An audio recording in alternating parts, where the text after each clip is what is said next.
you mentioned, individuals can make better decisions than a few bureaucrats can somewhere else. I mean, it's economics 101. So I took economics at university. You learn that pretty much in week one, where the principal agent problem is a massive thing.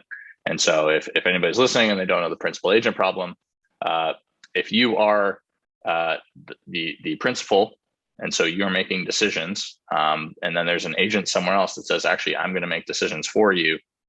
It generally doesn't work very well. And there's always some dead weight loss, if you want to use an economist term. But so I can make decisions very, very well for myself. I know exactly what I want. Maybe I'm stupid. Maybe I don't know all the information. And maybe someone else thinks they're smarter than me. But I'm always going to do what's in my best interest. And that is okay. And what happens when people start to get into problems is when they say, oh, but this other person knows more than you, so they should be able to make decisions on your behalf.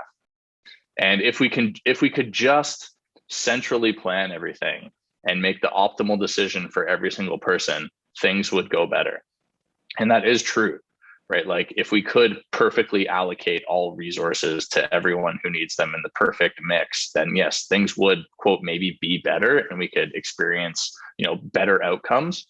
But that will never work, because individuals are best at making decisions for themselves. And maybe I don't make decisions that are optimally best for every single person in society, but I don't care.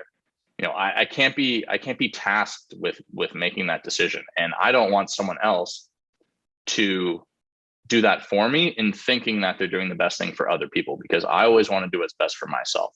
And I'm not going to hurt other people in doing that. But I should be allowed to make my decisions, because someone who lives thousands of miles away, who has no idea who I am, who thinks that they know what's best for me, they do not know what's best for me. It's the same type of thing where principal agent problem shows up in a ton of different scenarios.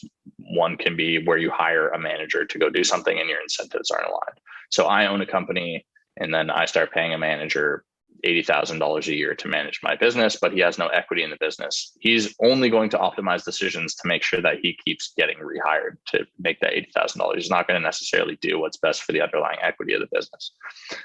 You might hire a doctor, and the doctor is not aligned whatsoever with your health or well-being. And so you're outsourcing all of your health decisions to a doctor without understanding any of the implications yourself. That's another very huge problem, where yes, maybe you do not have the correct medical expertise, but not every doctor knows everything about everything either. And so in that scenario, do they make more money if you are healthier? No. And so they are incentivized to just make sure that you keep showing up again and again.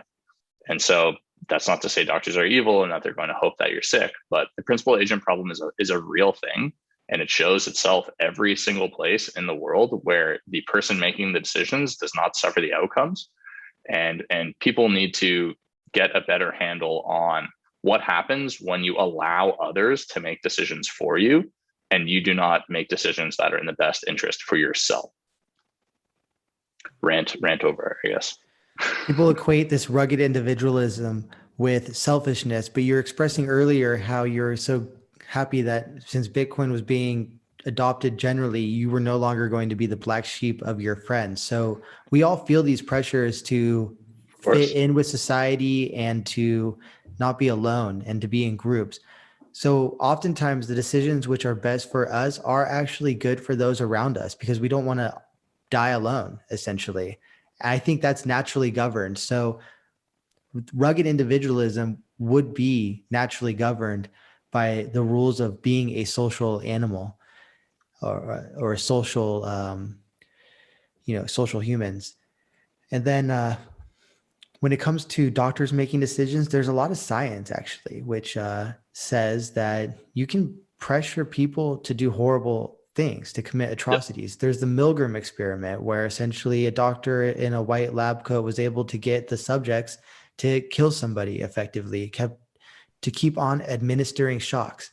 And then if you're not familiar with the Milgram experiment, you're listening. So essentially, they had like two subjects. One was listening to a doctor and had their hands on some controls, which were, as far as they were concerned, connected to another individual and would administer shocks whenever they would press these controls. So the doctor would say, apply pressure, and they would press the button, and another test subject in another room would start screaming. So the subject one knew that there was some sort of correlation between pressing this button and then this shock being administered. But oftentimes they would administer the shocks until the point of perceived death. And it's far more complicated than just having experts who went to school for 4 extra years, 8 extra years, making decisions for an entire population, because it can become, there is a lot of humanness involved that could create interferences in the normal interactions of kind of daily life or fulfilling our duties in our professions.